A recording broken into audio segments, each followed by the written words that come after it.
course, an evenness will be there. So, and it will not look as many seats are vacant. So I request if you can voluntarily leave one chair in between. This will look very nice on the photography purpose also. Yes.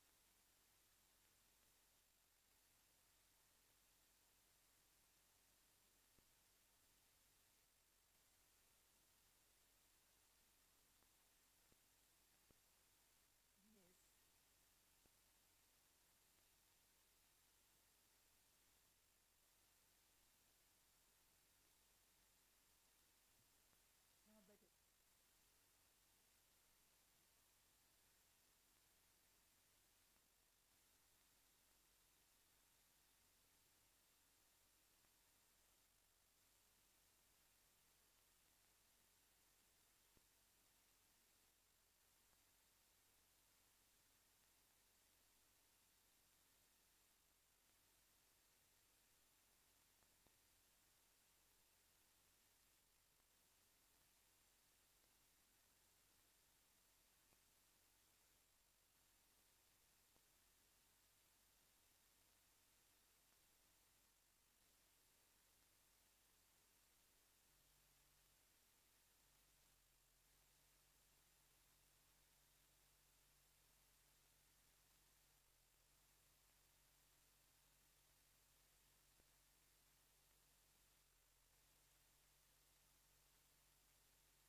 Good morning to all of you. So it is a proud moment for all of us that three honorable education ministers are here for the noble cause of education of all children in the country. So I welcome all the dignitaries and august gathering present here. So at the outset, I request Professor D.P. Saklani, Director NCERT, to felicitate our honorable ministers.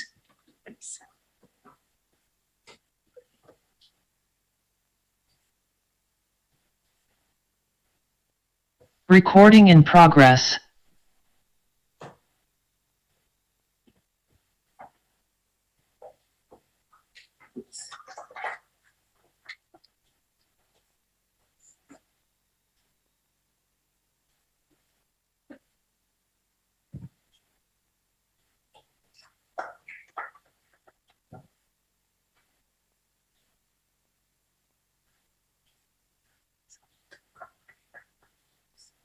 So thank you, Saklani ji, for felicitating our ministers. So now I would request Professor D.P. Saklani, Director NCERT, for the welcome address. Please.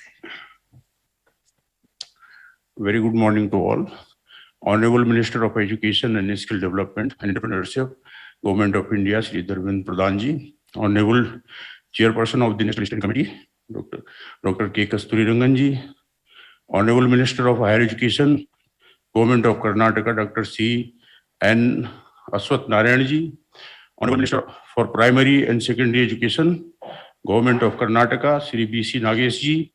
Our respected members of Steering Committee, Madam Secretary, Department of School Education and Literacy, and Honorable Chairman of the Mandate Group, Professor Manjul Bhargav ji, all dignitaries present here, people of media, and all education institutions, all people, my NCERT colleagues, and our Joint Director Srivastava ji, all are very much welcome here in the morning, and Professor M.K. Sridhar ji, Shri Raghunandan Kumar ji, I heartily welcome all of you in this very august assembly, and esteemed officials from the Department of Education, Government of Karnataka, and the members from the media present here.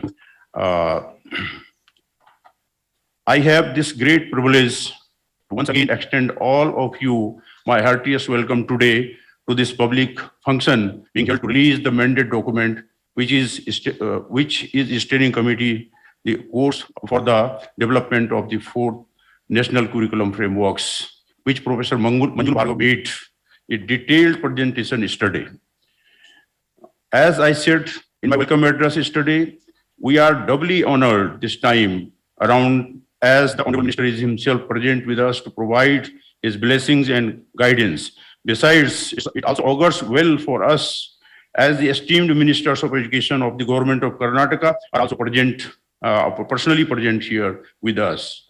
All of us know this time all the states and the union territories are equal partners with us in developing all the 4 national curriculum frameworks. This is being done with well thought out bottom-up approach so that no one is left behind in this great national endeavor.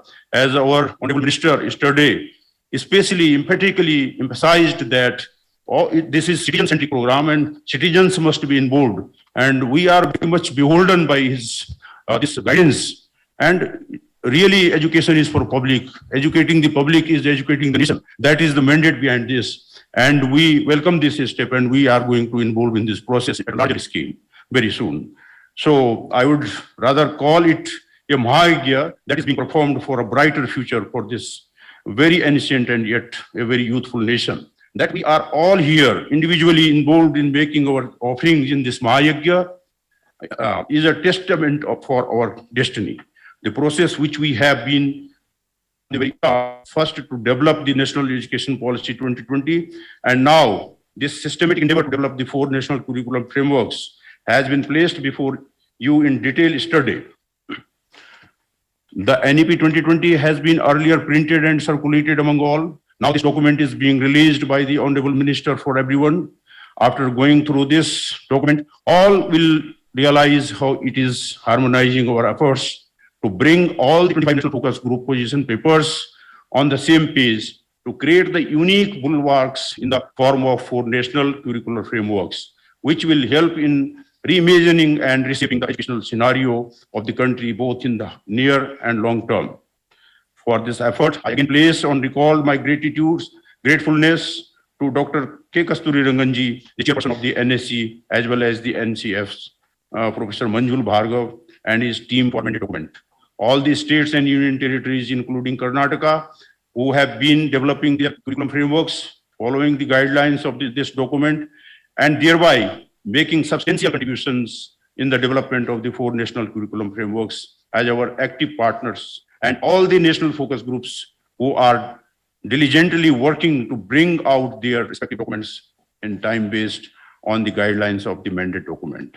We all know these all documents are going to eventually translate the vision of the NEP 2020 into reality and transform the educational scenario in the country in all its dimensions: early childhood care and education, school education, teacher education, and adult lifelong education and continuing education. So this is very vital mission, and if we have to become Vishwaguru as we had been earlier, we have to become the real gurus first, and we have to disseminate the educational ideas till to the bottom. From there only we can realize the vision of the education really. So I am again very much thankful and welcome all of you, including our officials from the ministry and all stakeholders here. Thank you very much. Very good.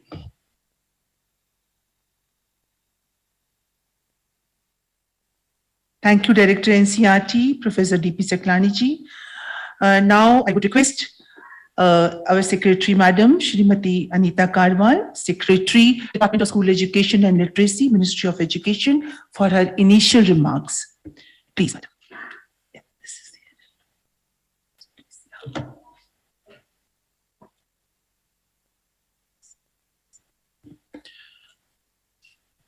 Respected dignitaries on the dais, esteemed members of the audience, including friends from media, a very good morning. I will, in the next 5 minutes, take you through 5 slides, just to give you a perspective on what we have been doing so far to develop the National Curriculum Framework. As you're aware, the National Education Policy, in its largest chapter, chapter number 4, which is the largest in the policy, has devoted itself to provisioning for a very bright future for the children through very detailed inputs on what a national curriculum framework should be like. The NEP actually lays down 4 national curriculum frameworks. One is for the ECCE, which is actually 0 to 8 years. You would be wondering why 0. So 0 to 3 years, there would be guidelines for parents about how to stimulate the neurons, the synapses of the children. You may be aware, between 0 to 7 years, the neuron cells of the brain of children it forms 1 million synapses per second. So if we give stimulations and interactions during that period, the child's cognitive abilities goes up. So ECC is that. School education would be up to grade 12. Teachers education, teachers teaching in schools, for them a framework, and adult education for our population. The National Steering Committee, for your information, was set up in September last year. Now, why a national curriculum framework? What it does is it tells what we want to teach our children, why we want to teach it, how we want to teach it, when we want to teach it, at which grade, at which level, and what would be the outcome or goal of all this teaching, and how we are going to assess it. So basically this, in a nutshell, is a curriculum framework. And what I have given here in the slide is exactly what this group is going to do for the country. We are going to give a description for the curriculum for all areas of learning, standards for learning, what it should be like, what should be the standard of content, what should be the teaching learning material, what should be the classroom transaction like, what happens, how should the teacher teach, what should the pedagogy be like, what should the assessment be like. Assessment is something for which children actually fear, they have anxiety for assessment. And then there will be other areas which would involve some basic principles, knowledge of India, rootedness in India, skilling for the future, ethics and values, sports and music, etc., and teacher education. The NEP lays down very clearly there will be no silos between any of these teachings and learnings that will happen in school.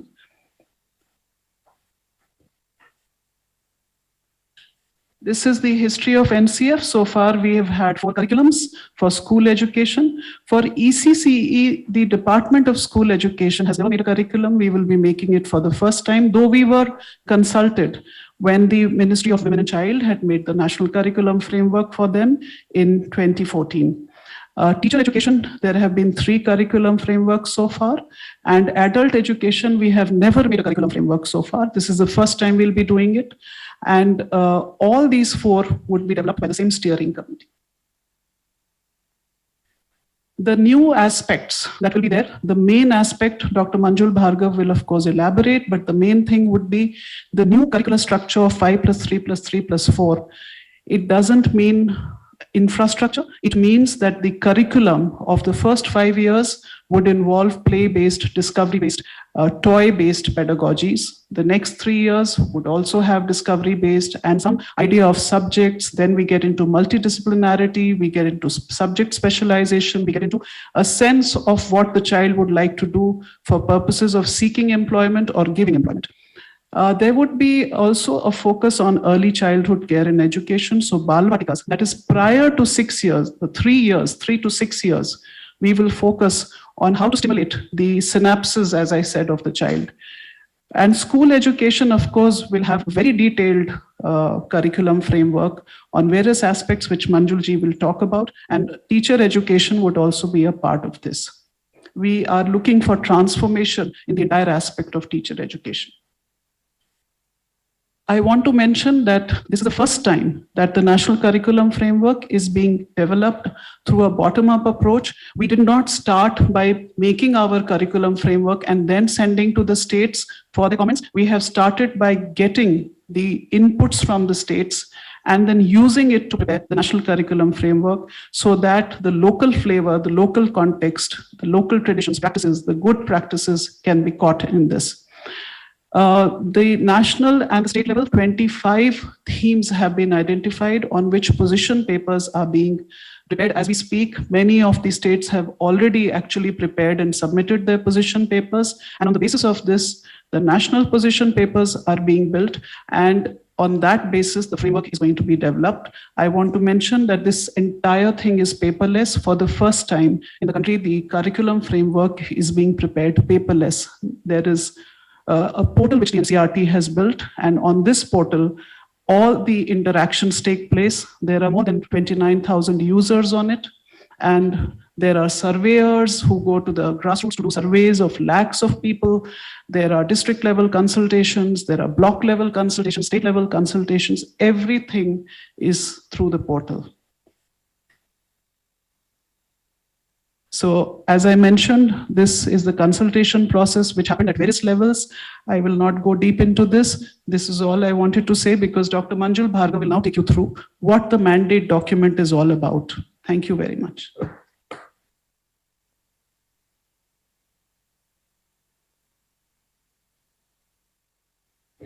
Thank you, Madam, for setting up stage for the release of mandate document. So moving towards the milestone of our function, that is release of our mandate document. I just want to say that this document is a link between NEP 2020 and NCS, as Madam has explained, and it is giving us the process perspective of National Curriculum Framework. So now I would request Professor D.P. Saklani, Director NCERT, to announce the release of mandate document by the dignitaries on the dais. Yes. I request all the dignitaries to kindly release the mandate document.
thank you very much, all the dignitaries, to give us this mandate document. So thank you. So now, Manjul Bhargav ji is here. So as Madam Secretary has already told you, that mandate group has been set up under the guidance of National Steering Committee, and Professor Manjul Bhargav is the chairperson of this mandate group, and this group has passionately worked towards the development of this document, which is giving us interconnection among all the curriculum frameworks, as well as all the stages which policy NEP 2020 is recommending. So Professor Manjul Bhargav is Professor of Mathematics at Princeton University. So now I would request Professor Manjul Bhargav to make a brief presentation on the mandate document. Professor Manjul Bhargav. Namaskar. Thank you, Ranjana ji. Can you hear me all right? Hope you can hear me. Yeah. Please unmute Professor Manjul Bhargav. Okay. I am unmuted. I am unmuted. Manjul ji, Are you not hearing me? no sound. Am I audible to you? Yes. Okay. You just see from our side it is okay, I think. Can you hear me? No? देखिए You don't hear me? uh, Oh, that's too bad.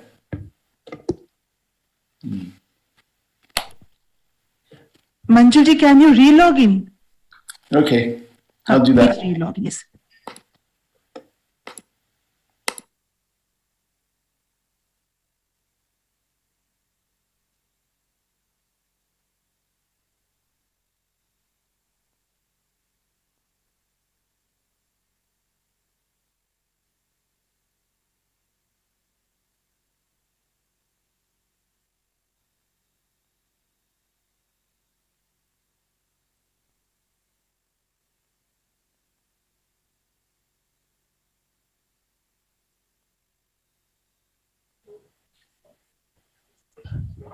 Manju ji की presentation loaded है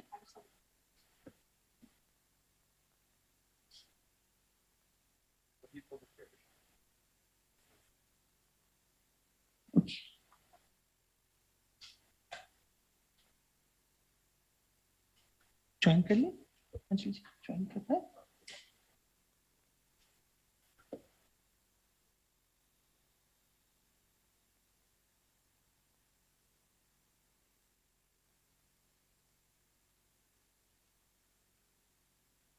Hello. Manjul ji, you has okay. Manjul ji, you have to unmute. Check your audio cable once. So meanwhile, I request Shri Anita Karwal ji to start the presentation on the mandate document. Yes. Really sorry for that technical glitch. I will try and do justice to this until Manjul ji can join. So there was a specific mandate group which was formed by the steering committee by Honorable Dr. Kasturi Rangan ji, 8-member group which consisted of the expert members, some of the expert members of the steering committee itself, plus some outside members. Manjul ji, can you speak? And Yeah, can you hear me now? yeah, yes, we can. Please carry on. Yay. Okay, well, thank you so much, Anita ji. Thank you, Ranjana ji. It's a great pleasure to be with you. Union Minister of Education, Shri Dharmendra Pradhan ji, Dr. Ashwath Narayan ji, Minister for Higher Education of Karnataka, Dr. Nagesh ji, Minister for School Education of Karnataka, Dr. Kasturi Rangan ji, Chair of the National Steering Committee, Secretary Anita ji, thank you, Dr. Saklani ji, Director NCERT, and all distinguished guests present today for the release of the mandate document. It's a real pleasure to be able to say a few words today about the mandate document. And I'll try to share my screen.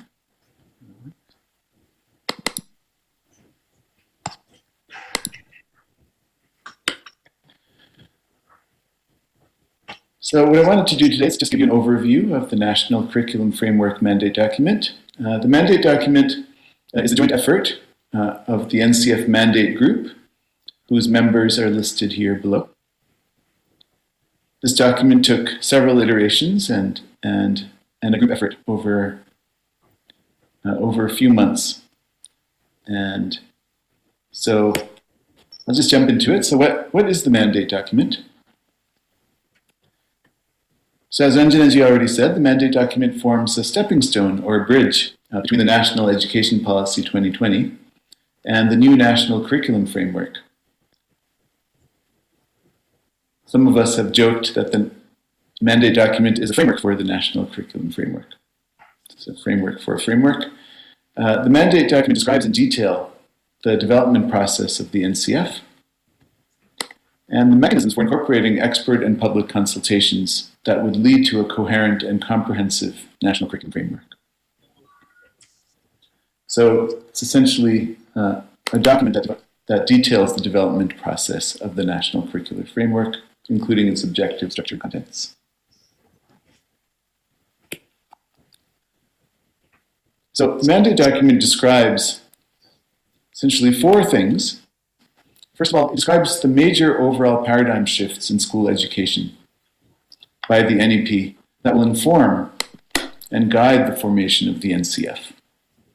The NEP laid down many important paradigm shifts that are necessary for school education in the 21st century, and we must make sure that the NCF follows these important paradigm shifts, and by following the NEP, it will ensure coherence and synergy with all the aspects of NEP implementation.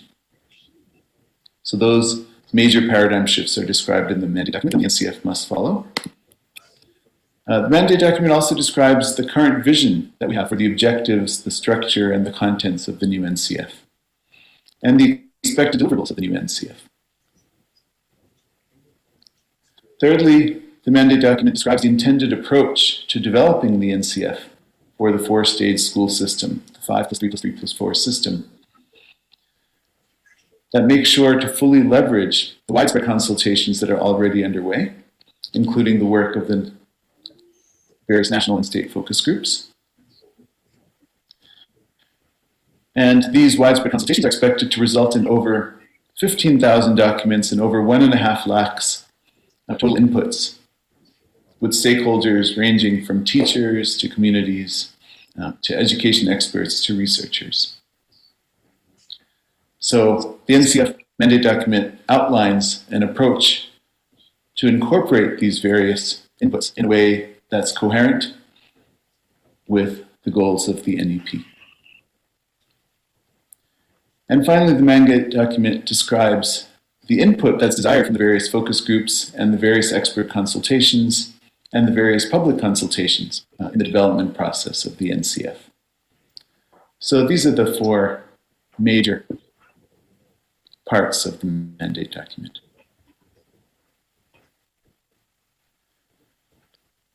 So what is the purpose of the mandate document? The purpose of the mandate document is to set forth the guiding principles, strategies, and procedures for the successful development of a high-quality NCF. The NCF will consist of four parts. As already mentioned, an NCF for school education, an NCF for early childhood care and education, for teacher education, and for adult education. And the mandate document sets forth the principles and strategies and procedures to ensure that these four NCFs, these four parts of the NCF, are in consonance with each other and with the recommendations of the National Education Policy.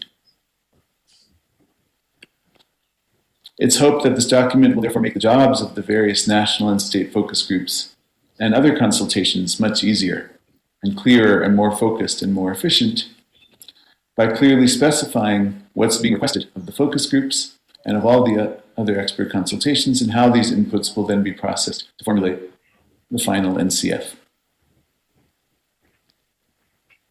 So the mandate document aims to provide a common platform. There are thousands of people working on NCF inputs on the ground right now across all the focus groups and all the expert consultations. And the mandate document aims to provide a common platform, a clear operational process for all of us to work together to provide valuable inputs and expertise that will then be integrated into one holistic and coherent NCF. So the purpose of the NCF mandate document is really to ensure that everyone's on the same page and working towards common goals in developing this final national curricular framework.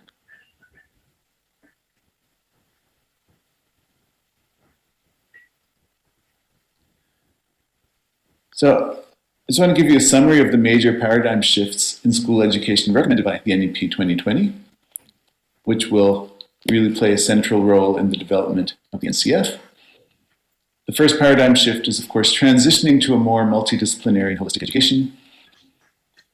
We want to ensure the holistic development of the child in all capacities: intellectual, social, physical, ethical, and emotional. The goal is to develop good human beings, capable of independent rational thought and action, with compassionate and humaneness, with courage and creative imagination, based on sound ethical moorings, and with a rootedness in India.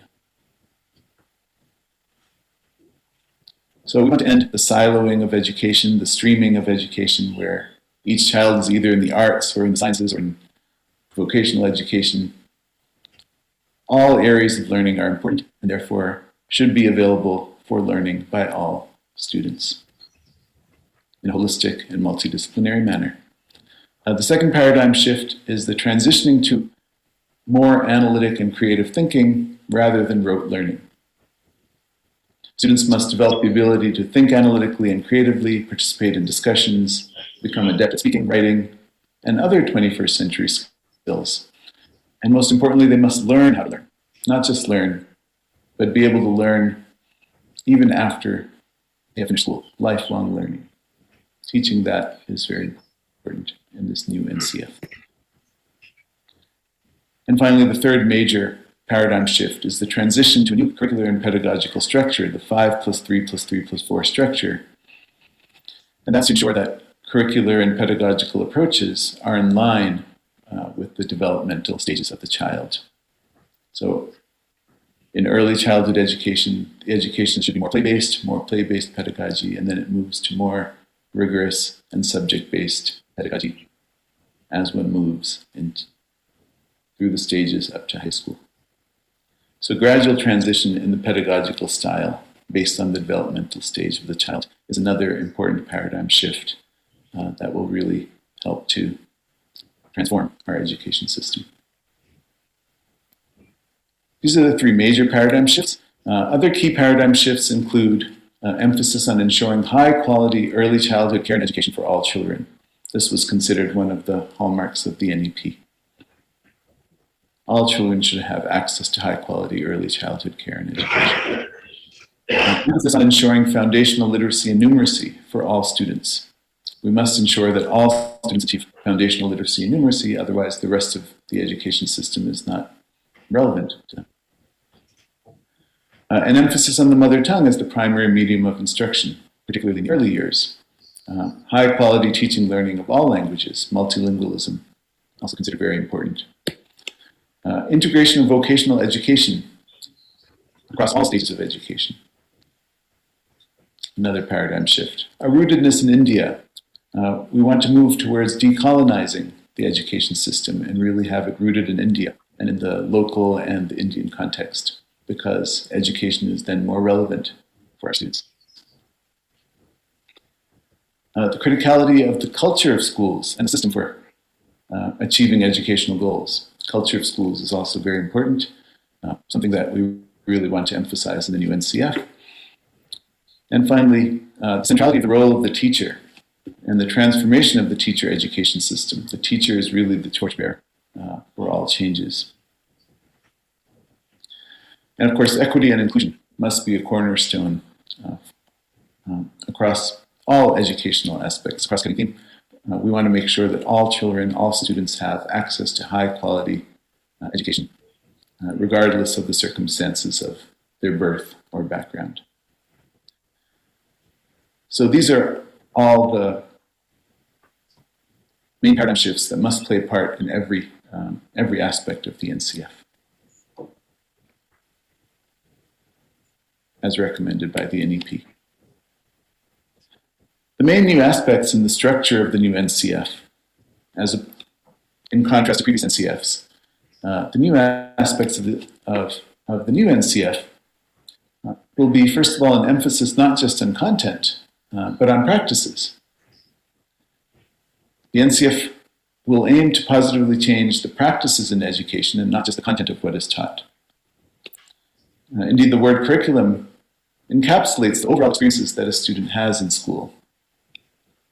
And so practices refers not just to curricular content and pedagogy, but also to school environment and culture that really affects the way a child learns and what the child takes away from school once school is finished.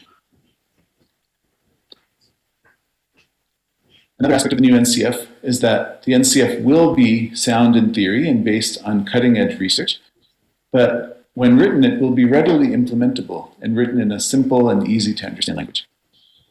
The goal being that the NCF will be targeted primarily to the teacher. The teacher is at the core of the practice of education, the torchbearer of change, and so the NCF should be relatable to, understandable to, implementable by the teacher.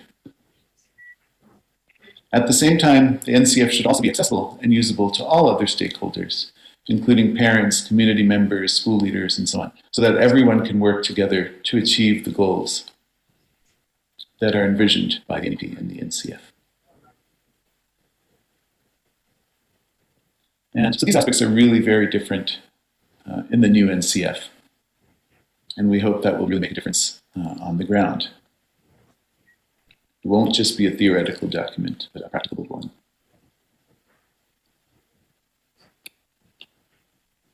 The key deliverables of the curriculum will then be foundational literacy and numeracy for all students. That's the first very important goal. That must be the highest priority, that all students must achieve foundational literacy and numeracy by grade 3, as that's a prerequisite to all learning. Constitutional and other human values, such as gender equality. A rootedness and pride in India. A sense of service or seva to others in need, to one's country and to the world. We want to graduate students who will then help others and lift our country to new heights. 21st century capacities. All students will develop 21st century capacities, including speaking, writing, multilingualism, problem solving, sustainable living, cultural literacy, socio-emotional capacities, and most importantly, the ability to continue to learn on one's own over a lifetime.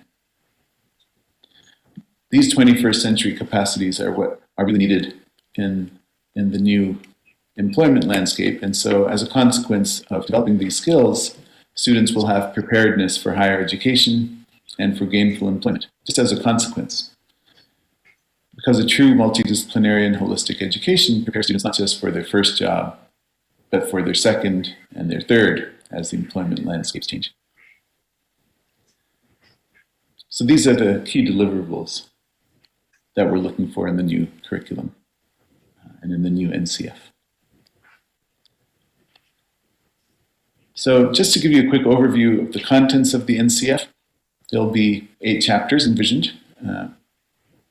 At the moment, there are 8 chapters envisioned, starting with aims and principles, the goals of education, the major paradigm shifts. And then it's very deliberate that front and center will be the practices to make these goals actually come to life, to come to fruition. Classroom practices, school practices, timetabling and scheduling, availability and uses of resources, approaches to assessment that are formative, role of school leaders and officials, roles of parents and community, equity and inclusion. All those classroom school practices that will make our goals achievable. Another major part of the NCF will be a description of how to shift the new curricular and pedagogical structure consisting of the foundational stage, preparatory stage, middle stage, and secondary stage, and what the differences are in the pedagogical approaches for each of these stages based on neuroscience research and the developmental stages of the child. Another new aspect of the NCF, which must be emphasized early on, is matters specific to the foundational stage as Anitaji said, starting with age 0, making sure that the brain is well stimulated is very important, will be emphasized and explained very early in the NCF, using cutting-edge research on foundational learning. Only then will we move on to school subjects, from the foundational stage to the secondary stage. These will give the details of the school subjects. Next, teachers, teacher education, and teacher support will be discussed, because teachers are, as we said, the torchbearers of change. Next will be the development of high-quality teaching and learning materials. Teaching and learning materials don't just refer to textbooks, but also toys, workbooks, classroom spaces, libraries, labs, local resources, and education technology. And finally, other important aspects of education, which include implementing, monitoring, and review, governance and regulation, roles of stakeholders, and an explanation of why school education is not only in a school, but also in the home and in the community.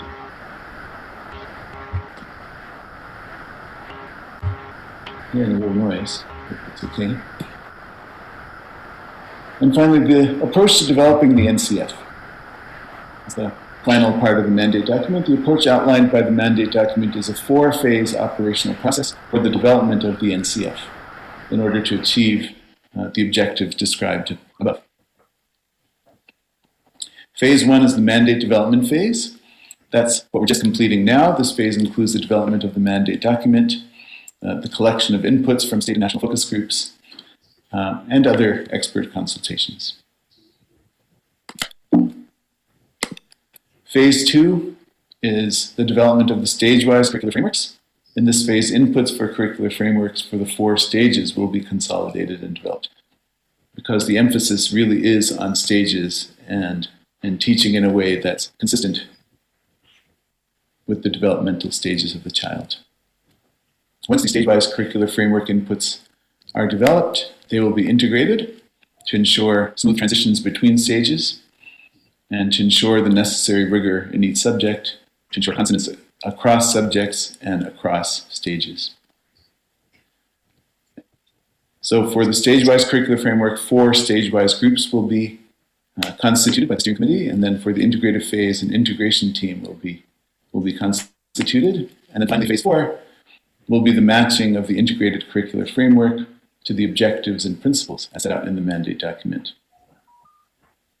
This may involve having a drafting committee that ensures smooth writing across stages and across subjects, and that will lead to the development of the final NCF. So that's the 4-stage approach to the NCF that's laid out in the mandate document.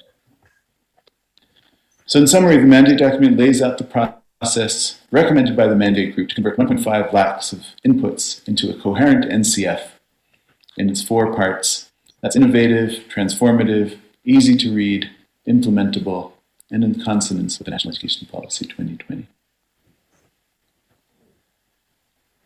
So I'll stop there. Thank you very much. May the education system of India reach new heights. Thank you so much. Namaste.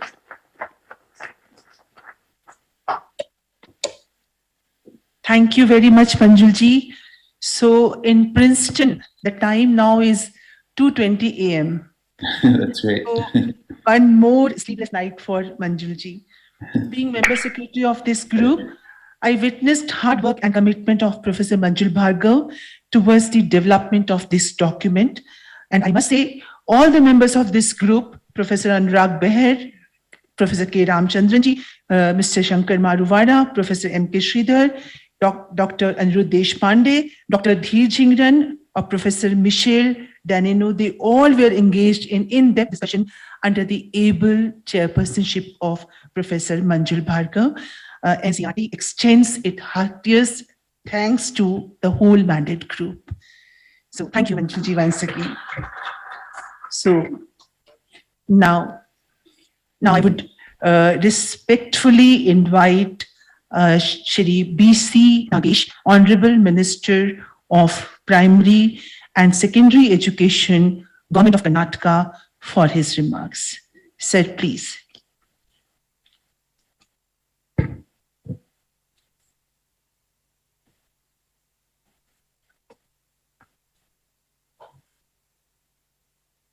Honorable Minister of Education, Government of India. This is the great opportunity given for the Karnataka that this mandate has been released in Bengaluru, in Karnataka. And we are present here to see the future of India. As clearly Manjuji said that how the new education policy is going to build this country, how our youngsters is going to take the responsibility in the socio-economic development of the country in future. As we know that this country was basically a country of knowledge. Because of different reasons, the education system had been taken over by few people for their welfare and designed by the others. Now we are bringing back the education system on the rails. And so the future of the country by this education system will be safe, and ultimately the country is definitely going to see the welfare of the world by the new education policy. Thank you very much.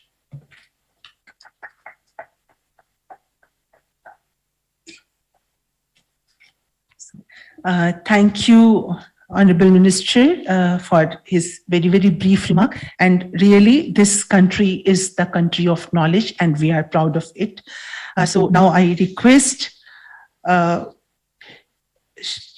Dr. C.N. Ashwath Narayan ji, Honorable Minister of Higher Education, Government of Karnataka, for his remarks.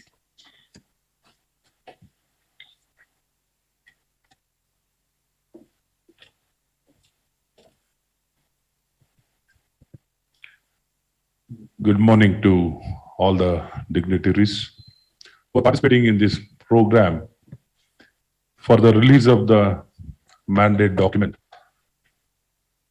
as a guidelines for the preparing of the national curriculum framework. On this occasion, we do have our Honorable Education Minister, Government of India, Sri Dharmendra Pradhan ji, who's come all the way to be part of this program. I'd like to acknowledge his presence and his leadership for the development of the education in our country. At the same time, we have our most respected Kasturi Rangan ji, who was the chairman for the drafting committee of the National Education Policy, now the chairman for the National Curriculum Framework. So, with your due presence, sir, and as well as my good friend, my colleague, the Minister for Primary and Secondary Education, Sri Nagesh ji, and as well as Srimati Anita Kanwal ji, and Mr. Dinesh, and all the dignitaries. Without taking much time, I would like to just appreciate and compliment the kind of changes what national education policy can bring in our country. It is going to empower the entire society to look forward with a lot of promising future. The present education system, what we were in, had a lot of limitations. With particularly the 21st century, if you look at, even in the previous century and many other century, the education is a one and only way where we can strengthen and ensure that the quality of living of each and every citizen of our country or entire world can be set right with the right education system. Without that, all the challenges, time and again, we keep witnessing a lot of challenges, a lot of problems. It will continue to be remaining there. But if you want to address and set right, the education system per se only can allow us to address all the challenges what is being faced by the society. Being a representative, time and again, it keeps bothering us from where to start, where to end. So, being a representative for past 14 years, even before that, as a citizen, now as a representative, we feel this is the greatest opportunity to transform the entire society, the way we have been doing things, and to ensure a bright future for all the citizens and for the entire society. So this is real transformation which has begun. I think in this direction, our country, definitely it can look forward for a bright future, very excellent future where we can compete with the entire world since the globalization, and it is, we have got no choice but to compete with the entire world. So the education cannot be compromised. We cannot be, get satisfied. We're somewhat better than some of our neighboring people, our neighboring state. We need to be the best in the world. We can't be second to the none. That is a very clear-cut mandate what we are having here. So we feel extremely happy, and more so as a higher education minister or the education minister, we feel really empowered. Otherwise, our hands should have been tied. Just witness whatever is happening, we just could improvise in a small way. But now we are having a golden opportunity to completely transform the entire education system and ensure the best education system as a whole, as in holistically we can provide. That's the greatest opportunity, and we are lucky we have become the ministers in the right time where there's a transformation is happening. Otherwise, we would have just become ministers and left the place without doing much. Now we are having a golden opportunity to transform and ensure that we can give the best future for our citizens, and particularly for my state, I am very confident that we can do well and ensure we'll be the best state to take up the education reforms and ensure we'll be the role model with the kind of encouragement and opportunity given by our Honorable Education Minister. I thank with the right spirit, all of us. Now we need to, and clarity, a lot of clarity. Again and again, there's a lot of clarity, and technology integration with the reform is a deadly combination, sir. Technology can take us to any levels and ensure whatever the best in the world can be provided in the remotest place also. When we can ensure the learning can be the best compared to any other part of the world. That is the magic and strength of the technology also, and integration. We are working in the direction and we'll do our best, and we'll keep up with your expectations, sir, and do our best. Thank you for giving me this opportunity, and launching this mandate document in Indian Institute of Science is the place which can send it could have been more than any other appropriate place. This is the best possible place to be launching the mandate document. I thank once again all the dignitaries and our Honorable Minister for giving this opportunity. Namaskara. Jai Hind, Jai Karnataka.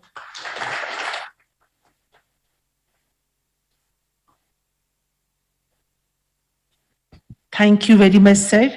We all are in agreement with you. Yes, we have great opportunity to transform the whole entire society and work towards the brighter future of our children. Thank you once again. So now I would request respected Dr. K. Kasturi Rangan ji, Chairperson, National Steering Committee for National Curriculum Framework, for his address, please.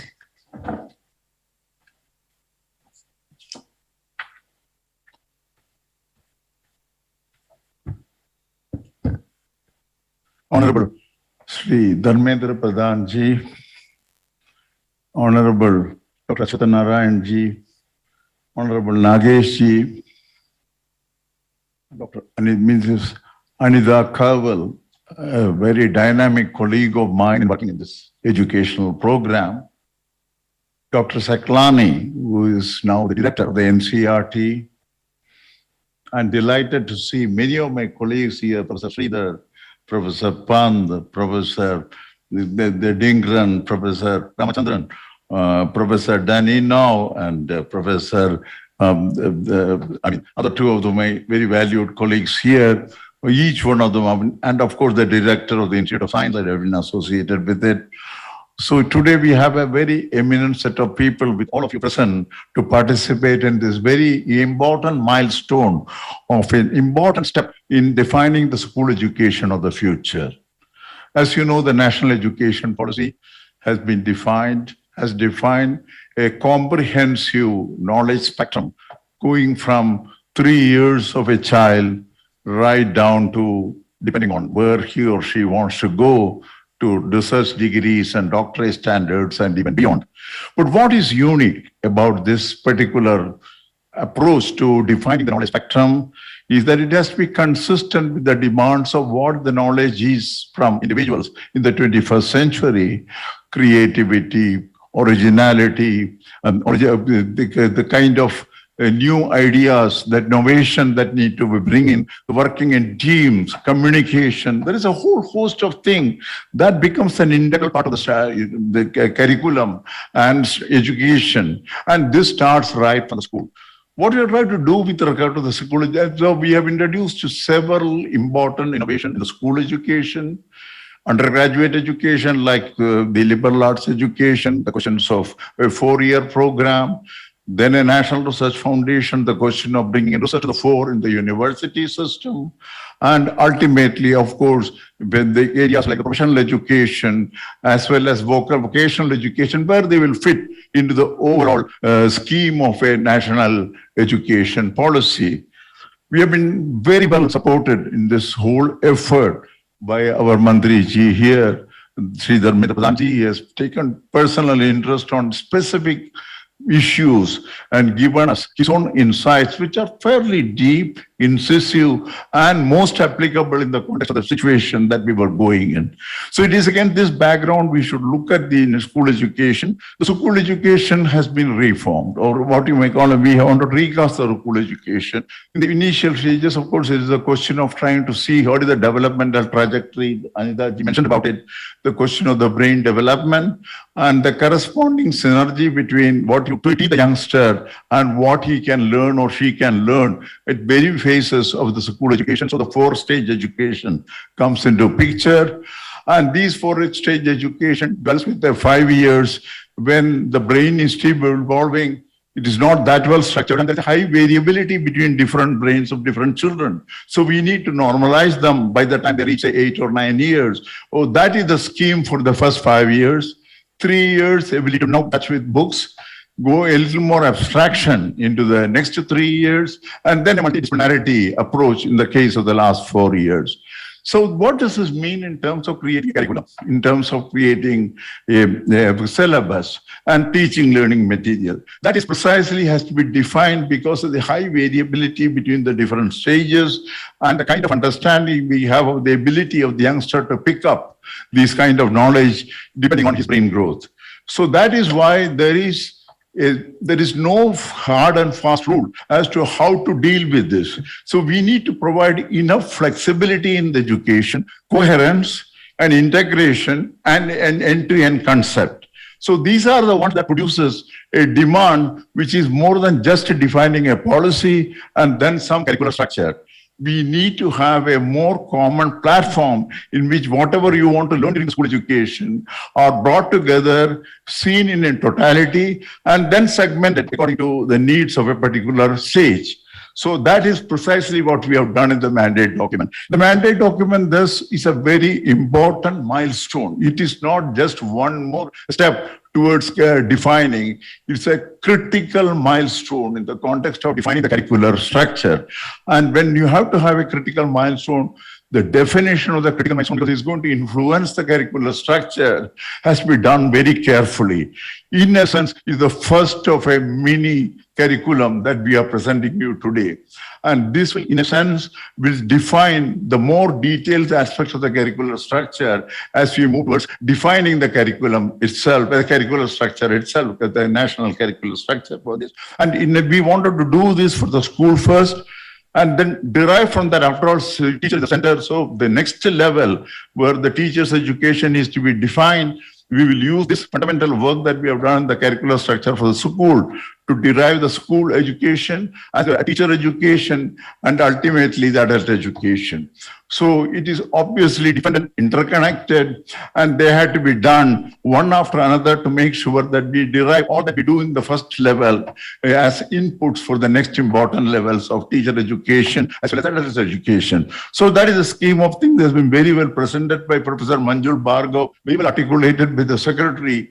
And I do, of course, know that how many times the minister has reviewed this aspect of it, because there are conceptual issues which has to be properly understood. And they also worry about how to translate on the ground.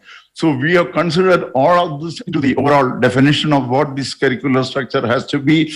The mandate document is the most critical intermediate step, without which we could not have proceeded into a curricular structure without much of ambiguity. So here we have eliminated a substantial part of it. We are able to define the work packages much more clearly, and also the question of consultation process all across the states as well as to central agencies is a central approach with regard to defining the whole system.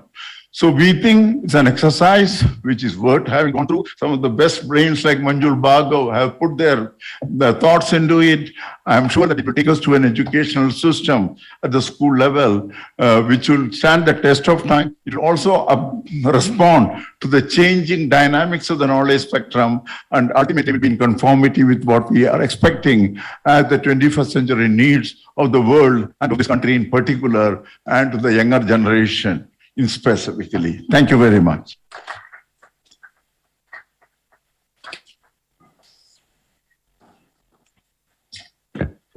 So thank you, Dr. K. Kasturi Ranganji, for elaborating very easily and simply that what mandate document will be doing for us.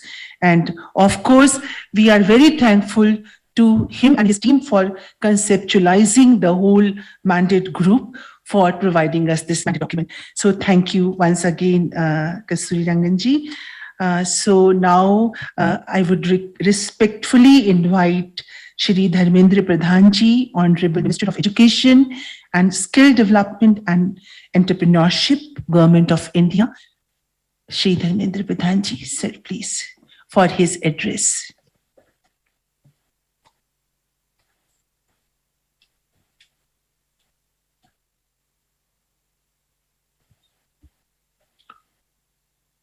Dr. Kasturi Ranganji, the chairman of the steering committee, who has envisioned the national education policy according to the expectation of the society.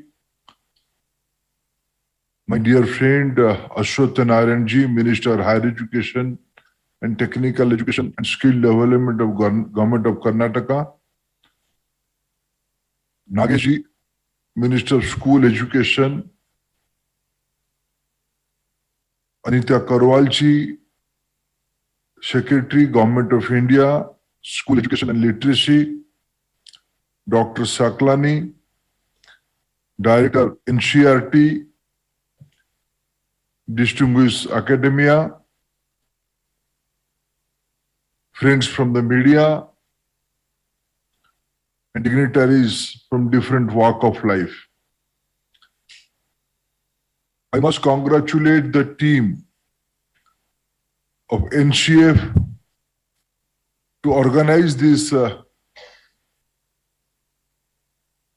sacrosanct event of today in the venue of Indian Institute of Science.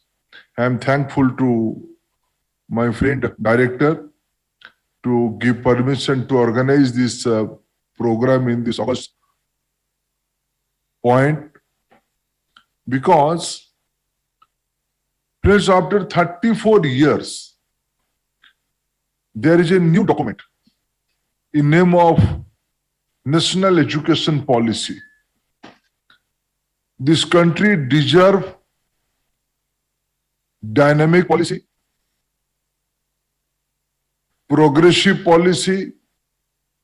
We all are saying about, we all are proud about our demographic dividend. Unless until we feed the so-called demographic advantage group with proper thought, proper food, the society will not progress. It is late, but I must pay my regards to Honorable Prime Minister Narendra Modi ji to assign the job to Dr. Kasturi Rangan ji and the entire team. Again, repose his faith on Dr. Kasturi Rangan to take it further in the shape of national curriculum framework. And today, national curriculum framework has moved one step ahead. If I look back little past, after framing of our constitution in the leadership of Dr. Babasaheb Ambedkar, experts are saying and researchers are proving that the consultation process of national education policy is unique of its kind. With a wider consultation, there is a unanimous document in favor of national education policy.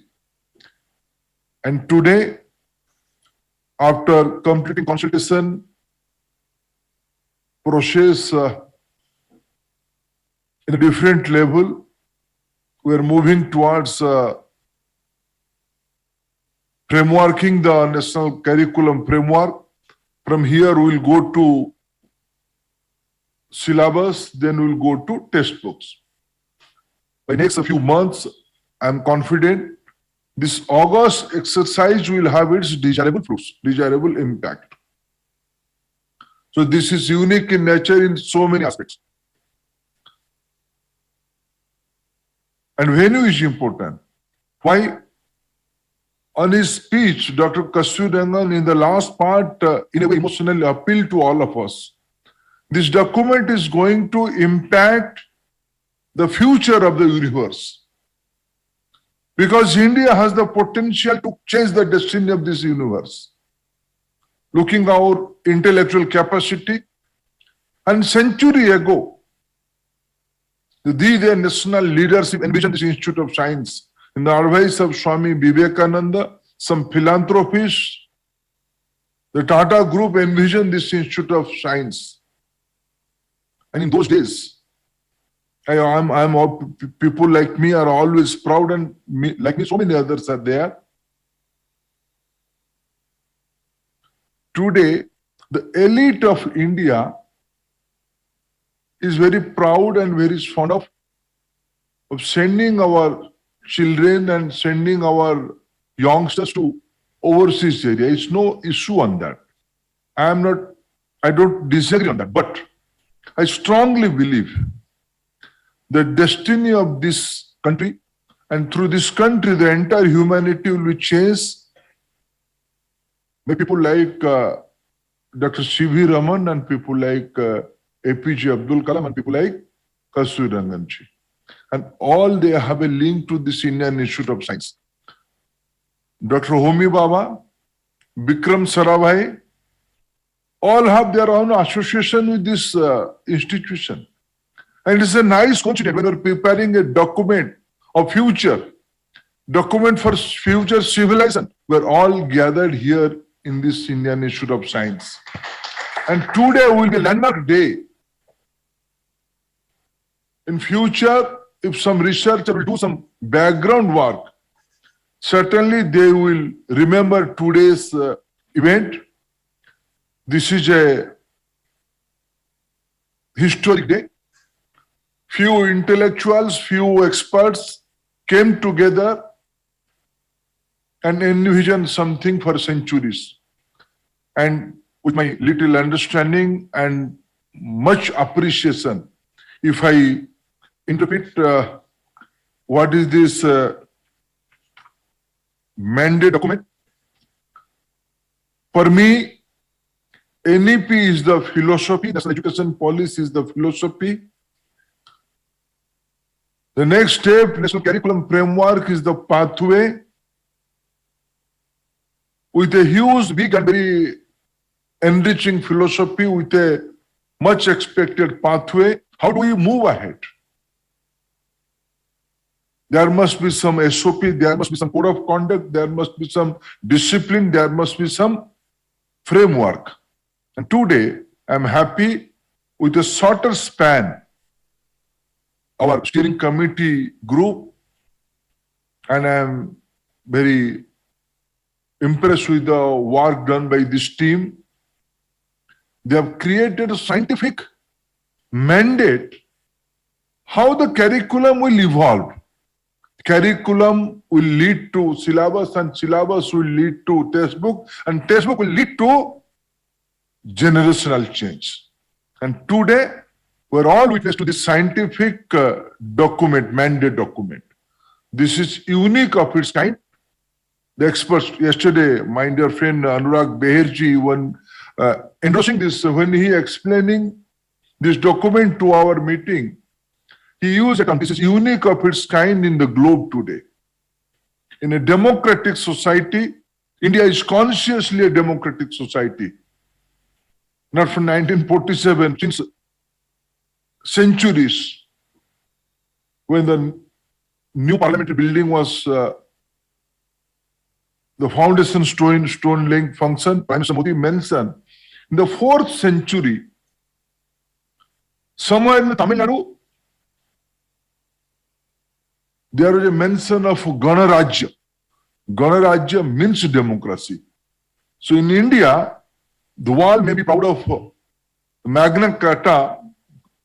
From there, they may count democracy, but we Indians are very proud. From the 4th century, in the southern part of our country, there was a mention of democracy. So India is consciously a democratic country. In this democratic country, when we're planning something with a lot of consultation, lot of engagement, lot of stakeholders' participation, this is certainly unique of its kind in the world today. And what did you do here in this exercise? As our secretary re-emphasized again, this intellectual group, this August gathering will give 4 recommendations primarily. Framework for early childhood care and education, ECC. Last year in the first year completion program of NEP, Prime Minister Modi coined a term. Now, all the school will be facilitated with play school. What is the system today? The poorest of poor, for the nutritional point of view, we have organized Anganwadi. And affluent are able to send their children to play schools. What about middle group? They cannot send their children to Anganwadis. They cannot afford to send their children to play schools. What about middle class community, neo-middle class community? Now, this NEP has recommended for 2 things. There will be equity of education in all sections of society. And the formation of year of a child is age 3, 4, 5. In this area, there must be a formal arrangement, formal structure. So, I'm very eager to know about this curriculum in the next few months. I have requested Dr. Kasturi Rangan, whatever you do, I'm a politician, so I have my media friends are here. They're very fond of 2 things, headline and deadline. So with my folded hand, I have requested Dr. Kasturi Rangan ji, sir, there should be in your mandate document, there should be a deadline. I don't need headline, I need a framework, and he has assured me by next Vasanta Panchami, by next Saraswati Puja, we'll have documents for play schools, document for ECC. Then we'll circulate that document to state governments. They will formulate their own curriculum, their own syllabus, and their own course. The country will have new sets of learning material for our kids, for our future. And certainly the school education curriculum is a primary area of this exercise. And after a long period, for the first time, not only first time, but a long period, we are giving importance to teacher education. I have a pathway, I have an idea after reading this NEP. I don't have any hesitation to share this information with you through my media friends. Because teacher education, Karnataka has both of my friends are here. They have to do something. Because few years back, I met a group of Oriya students. They telephoned me for some other region due to some crisis. They were in somewhere, I would not like to take the place name, but somewhere in the Bombay, Karnataka, Hyderabad, Karnataka. What are you doing there? You all are non-Kannadic people. You cannot speak properly in English. What are you doing there? Sir, we all are studying B.Ed here in Karnataka. My God, what are you doing? You are studying B.Ed here. So both of my friends can understand my concern. There are around 19,000 B.Ed colleges in country today. I'm giving this example consciously. I'm taking a hard path. I'm ready to do that. When my blessings are there from this group, I can do unimaginable things. My Prime Minister is in that way. Very tough on taking certain decisions. Today, our annual trained graduate requirement is around 3 to 4 lakhs. Let us assume we need 5 lakhs teacher, trained teacher. That means BA, BSc, BCom, B.Ed. Now I'm happy Karnataka has now reformed themselves and they added engineering graduate with B.Ed. They can also be teacher. It's a good thing they have done. Yesterday I saw that in the review. The output of the today's B.Ed arrangement is, you can correct me Anitaji, it is 19 lakh. So natural fallout, boys from Odisha will come to Gulbarga to take the certificate. It has to be stopped. This NEP has given a recommendation that there will be integrated 4-year B.Ed courses with a new approach. Teacher is a very important element in the entire education system. In Karnataka, we have planned to go for a capacity building ecosystem from this year of about 3.5 lakhs teacher involved in school and skill verticals. In the future, this recommendation on the structure side, on the curriculum side, on the course content side, we're eager to see some recommendation which will be path-breaking and timingly and futuristic. And another area you are supposed to give us input, that is adult education. That's why country in 47 get but independence. In that day, around 80% of our people were illiterate, 20%, 19% something were literate.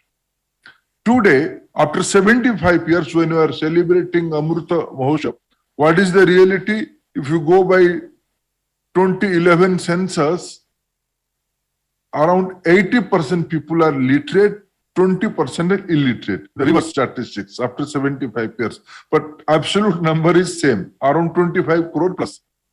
How can a country move ahead with such kind of quote unquote illiterate people? Either we have our definition is wrong, or we have to make them literate. Either of the two. I'm eagerly waiting for recommendation on adult education.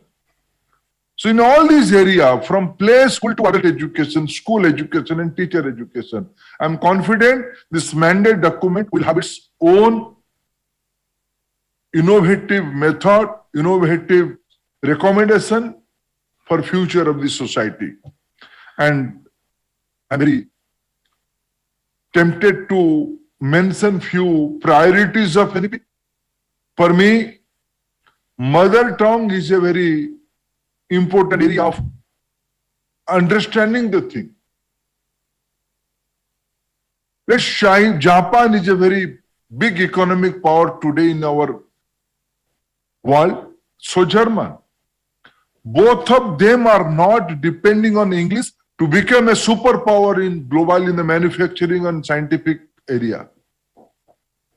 They give emphasis on their local language and mother tongues. We all are here in debating whether we should go for Hindi, whether we should go for English, whether we should go for local. I am for Kannadgi. I am for Odia, I am for Punjabi, I am for Bengali, I am for Gujarati, I am for Marathi, I am for Hindi, I am for English.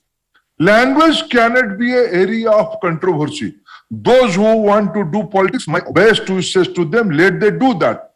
But this country is bound to grow. Language cannot be a barrier. I am grateful to this committee. They have recommended mother tongue and local language. And I expect innovative pedagogy, innovative ways should come. Because if a student, one psychologist, I count him as psychologist. One of my very senior teacher who taught me in the early days, he taught me one thing. I am a Odia speaking person. When I speak in national sphere, I speak in Hindi. I can also speak in English. When I'm speaking English, how do I do?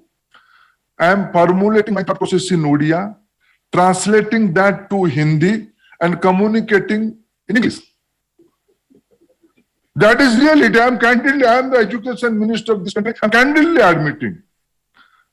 By doing so, I am little bit somewhere doing mistakes on grammar, on pronunciation. But I am confident I am communicating with you. This is the language. This is understanding. This is the criticality of the area. We should not create artificial barrier. We should create an ecosystem for innovative, critical thinking of a child. So I am confident your recommendation will give a pathway. So vocational education is a coincidence.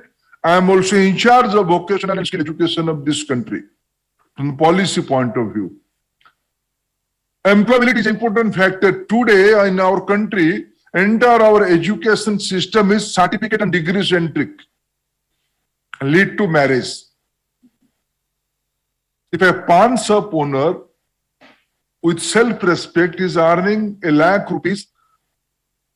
per month and is a under matric, nobody will give our daughter or sister to him for marriage. If a graduate with third division doing nothing, claiming I am a real estate agent and we are preferring to get our daughter married to him. It's linked to social prestige. Our skilling, our vocational education, our knowledge is somewhere not properly evaluated. That for this NEP has recommended the link between education and skill. Anita ji will pardon me. I'll give one of my experience I'll share with you. So that may help you to formulate the practical pathway. The last term, when 14 to 19, I was also in charge of skill sector. I found unless until we gave some degree link to our ITI students, to our undermatriculate skill trained youths, we have to do something. NIOS is a good instrument. I came to see the education ministry friends. Untouchability is an unconstitutional thing. But I found untouchability in the policy system. How come a skill center boy will aspire to be a matriculate? No, it's not possible. Your standard today in our mind, skill means plumbing, skill means electrician. Why can't we think about skill means data coding? Why can't we think about skill means computing about blockchain? Why can't you think about that? Why can't my director friend from IIC will create a skill center who will give state-of-art skilling system to how to maintain the laboratories? Scientists are not going to maintain the laboratory. Somehow, class 4, class 3 people are in charge of that. They have to be skilled. Why skill will be untouchable? I am very thrilled. This NEP has recommended there will be a link between school and skill. And this country is going to be benefited in a big way. Yes, I am very thrilled to be part of this journey because yesterday our senior friend Dr. Deshpande, Aniruddha Deshpande has coined a very, what is the beauty of this document? What is the beauty of this process? Now we are going to decolonize ourselves. After 1947, we have adopted a methodology on our learning teaching process where the method was envisioned by a set of people who are supposed to rule us. When we became our self-ruler, our basic strategy should have been changed. Finally, after a long period, if you are planning in that way, congratulations to this team and let us decolonize our education system. And this exercise is giving to the constitutionally protected group, SC, ST, minority, OBC, and poor people. This document should be the instrument of transformational change of livelihood, of the dignity. And I'm confident you will recommend in that way. And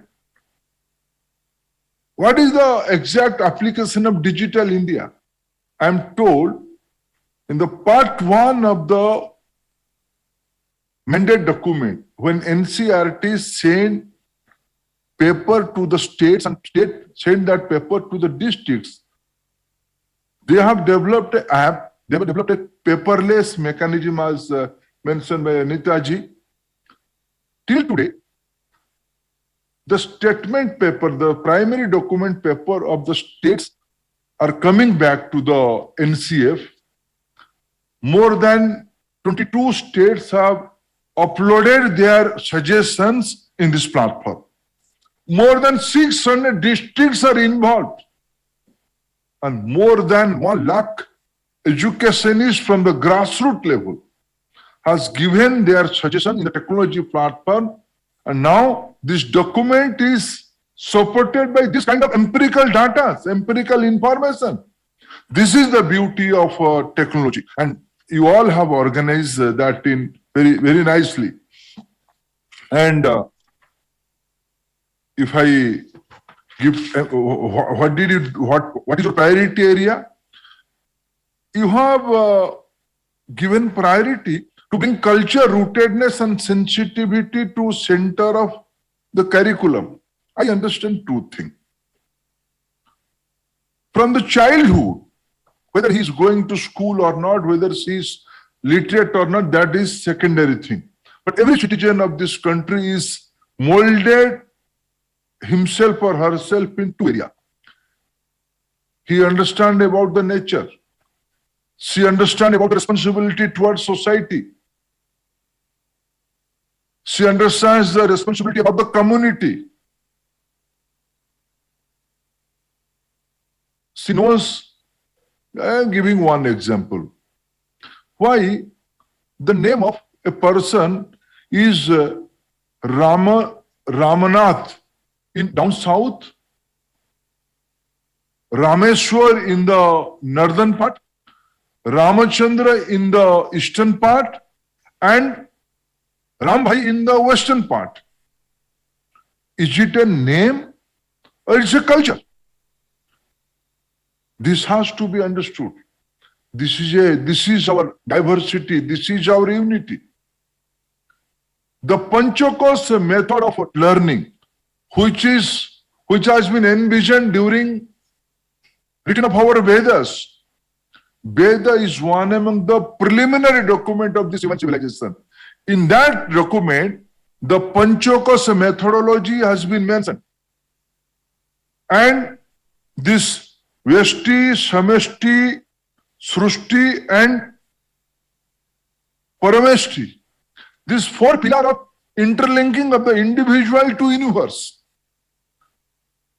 I am very thrilled to know all this area you are going to give prioritize. Then only, this is the Bharatiya methodology of education. This is the decolonialization of our education system, which is already in our DNA. That has to be formalized in this document. I am very eagerly waiting to have this document for our society. And friends, there are lot of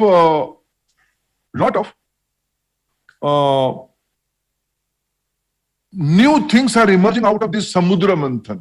Lot of Amruts are coming. I'm confident in one thing. Today, time has come. Just imagine, I'm going little bit away.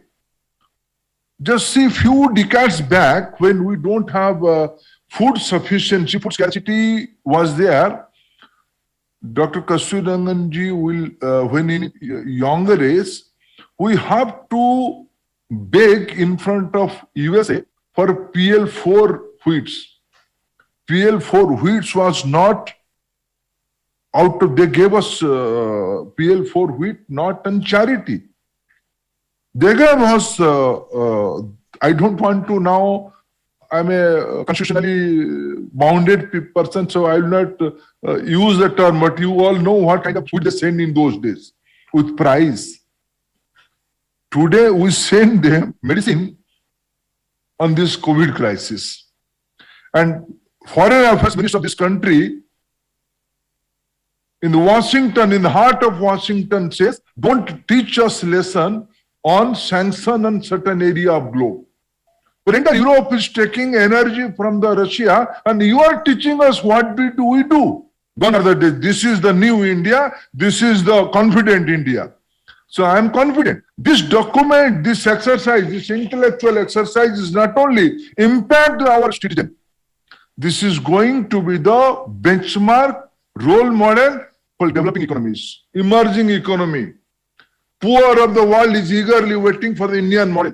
They cannot afford a Western model. This is a self-centric model. I will help you if you give me, you will give your resource to me. That is not India's model. I will help you because you are my brother. My understanding is Vasudhaiva Kutumbakam. I take responsibility of the entire humanity. So I am confident this document is going to be its global impact. SDG solutions are there in this NEP. This democratic process is going to impact the entire civilization.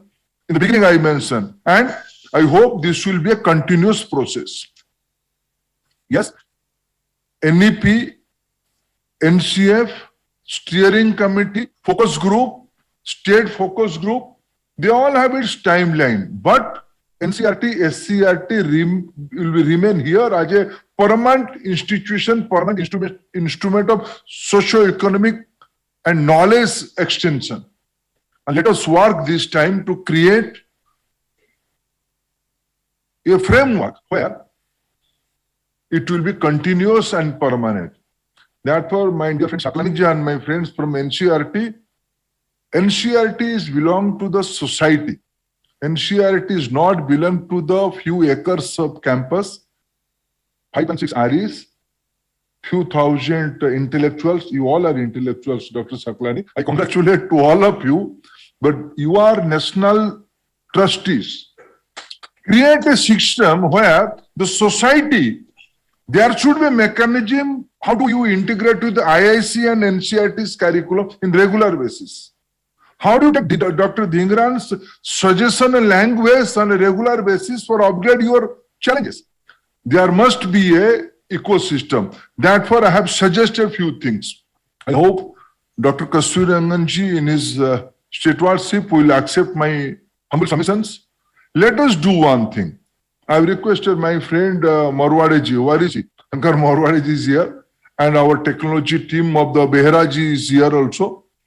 Let us create an app. Today, app is available where? App is available in phone. What do we have? In the Play Store. Let us play. Let us play for our society. Create an app where Any citizen of this country can give suggestion to NCF. I want to teach my boy or girl in this way. This is my suggestion. In the objective manner, let us create an app. And he assured me to do that. Right now? You say yes? Yes, he assured me. And what did I do? After this document, I am thrilled to have this document, mandate document. I will go back to Delhi today. And I will suggest Anita ji with NEP, one copy of NEP and one copy of this mandate document. This is my philosophy. This is my constitution. I will send to all my colleagues in the union government. I am giving why. Prime Minister Modi made provision 7,50,000 crore of capital spending this year only in budget. 7,50,000 amount of capital spending planned this year. That means more job will come. That means more skilled person will be needed. More engineering design will be needed. How do you do that?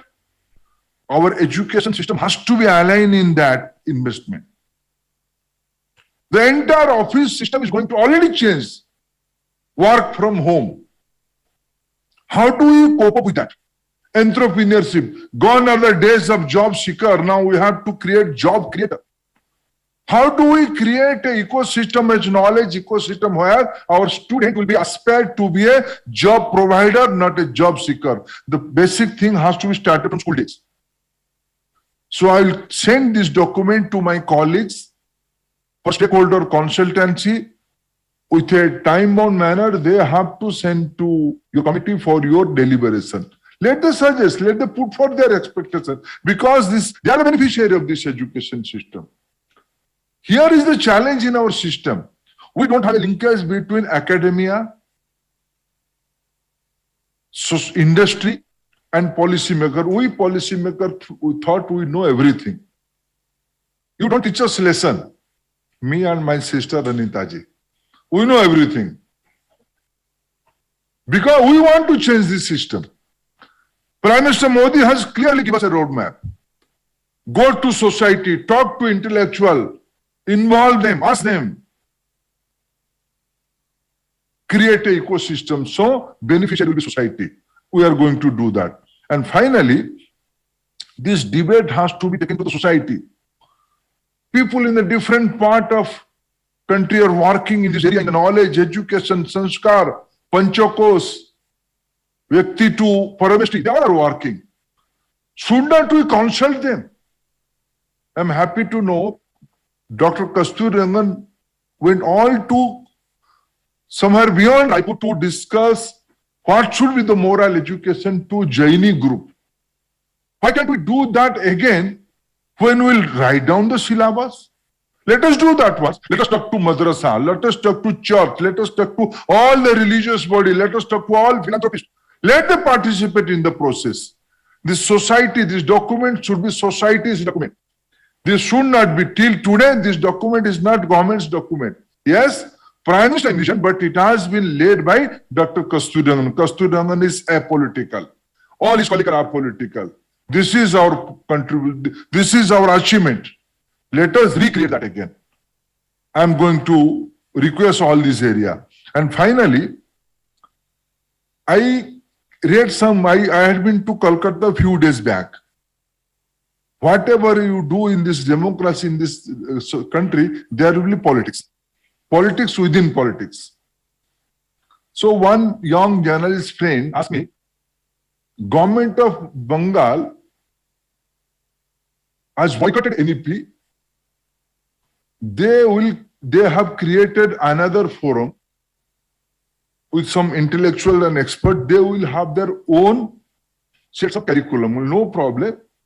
Where is the contradiction? My NEP has recommended, it has not written by Government of India's officials or ministers. It's not a cabinet document. This is societal policy written by experts of this country, and the people like Dr. Kasturi Rangan is heading that. What did they give emphasis? They gave emphasis to local language. Did West Bengal government is not intending to teach their students in local language? I don't think they have any problem on that. They have any problem in Tamil Nadu also. Whether any government, whether it's Tamil Nadu or Kerala or whether, let them do that. I don't have any negativity to them. I have requested Dr. Kasturi, I think he will accept my request. We know about Ekalabya. Dronacharya, Kripacharya never taught Ekalabya the armory of the time, the Yuddha Vidya of that time. But Ekalabya went to jungle and learn and create history. Let this group be Ekalabya. Anybody, when I'm talking to citizen, if a government, they will not hide the document. Na? They have to make it public. If anything good out of that, what is, why we don't have any hesitation to accommodate that. Because we want to create a document for next 100 years, for the entire society. So this much openness is there in this process. I am confident. I have all my faith. Prime Minister has all faith on this team. So friends, today I'm very, and again I'm, the cost of repeating, again I'm repeating this one.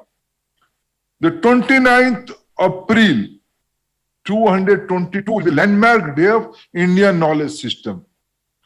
This day will create a new world where responsibility, duty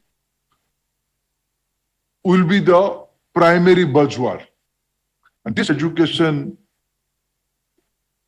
document, this knowledge document, this course curriculum, this syllabus, this textbook exercise is a big step towards that. Congratulations to all the intellectuals, all the academia, those who are involved in this great exercise. Congratulations to all of you who are witness of this great event. Thank you, friends.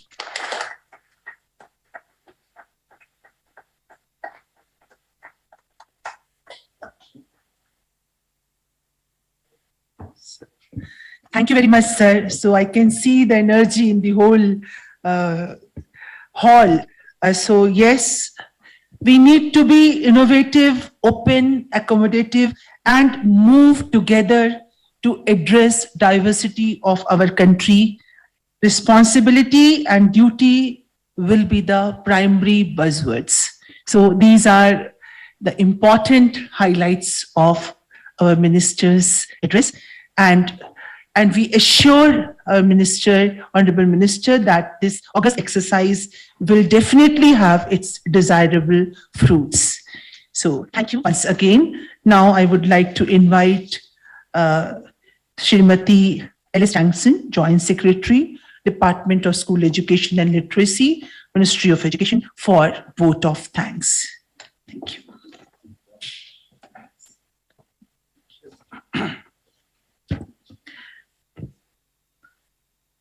Honorable Minister Education, Government of India, respected dignitaries on the dais, esteemed academicians, distinguished guests, friends in the media, ladies and gentlemen.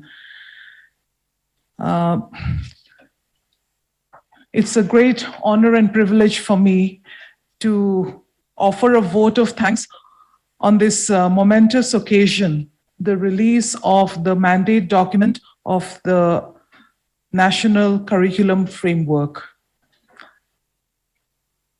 Indeed, we have been very much inspired by the entire program today.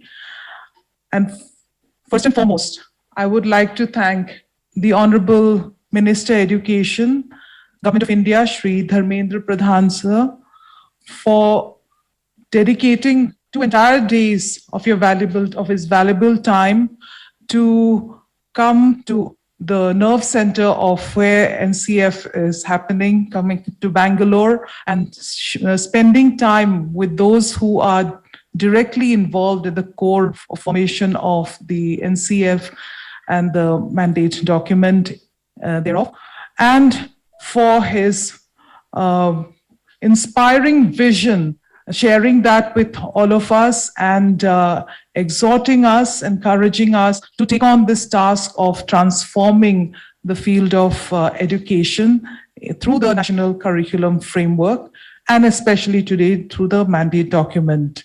So we are really thankful, and words are not adequate for your kind presence here.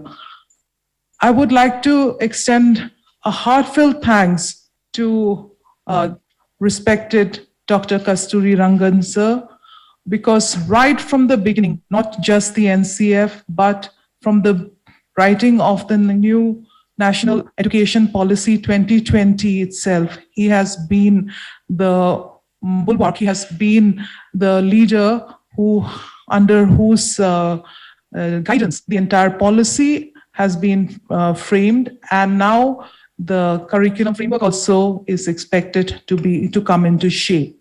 So, and the entire National Steering Committee of the NCF deserves a huge vote of thanks, and I extend it from the depth of my heart, and I do hope that they will continue to give their complete support and their valuable time in this and effort in this regard.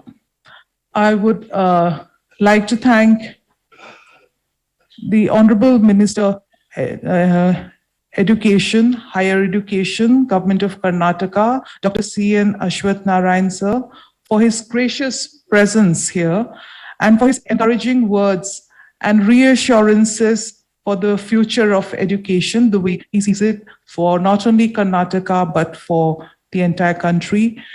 So thank you so much for your kind presence here. My deep gratitude to Shri B.C. Nagesh, the Honorable Minister, Primary and Secondary Education, Government of Karnataka, also for his insightful remarks about the importance of knowledge and its application. So thank you for your kind presence here today.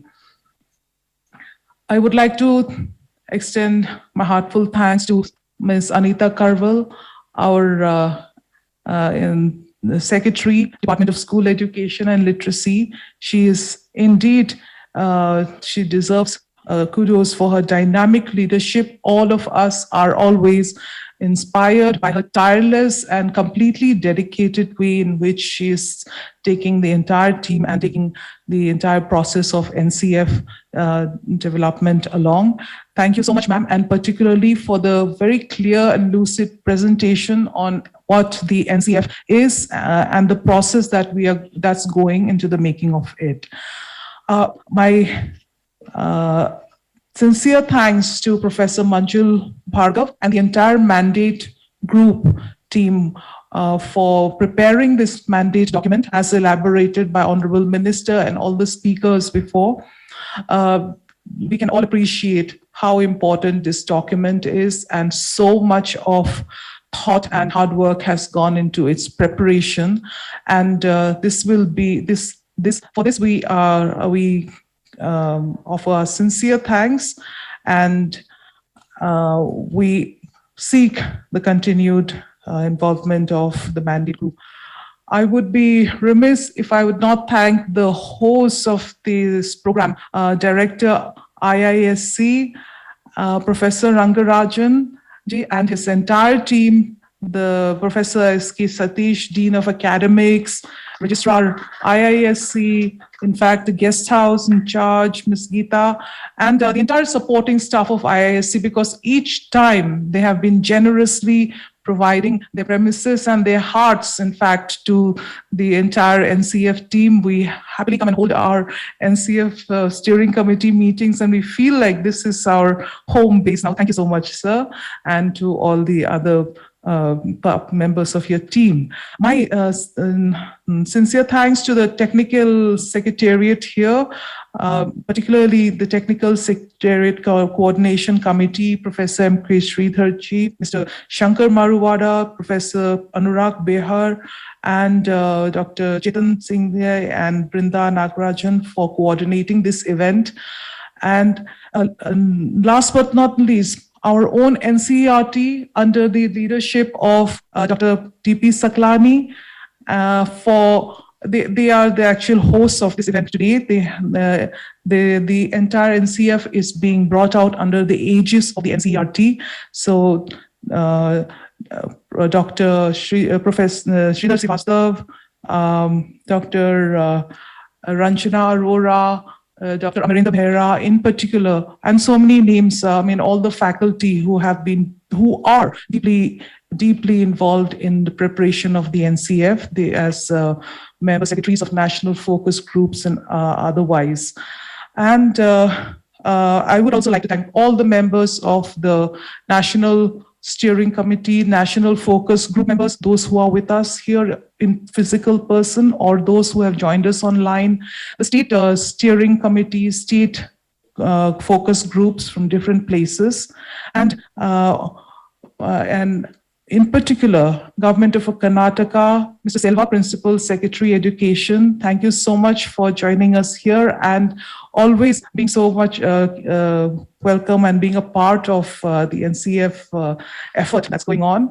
Dr. Selva and SPD, SSA and the entire team, thank you all so much. And we look forward to your continued support. And last but not the least, to all our friends in the media who have given your time and your patience to be with us today. And I thank you all for your presence. With this, I once again convey my deepest gratitude to all those who have attended this event, and I wish you all the best. Thank you very much. Jai Hind.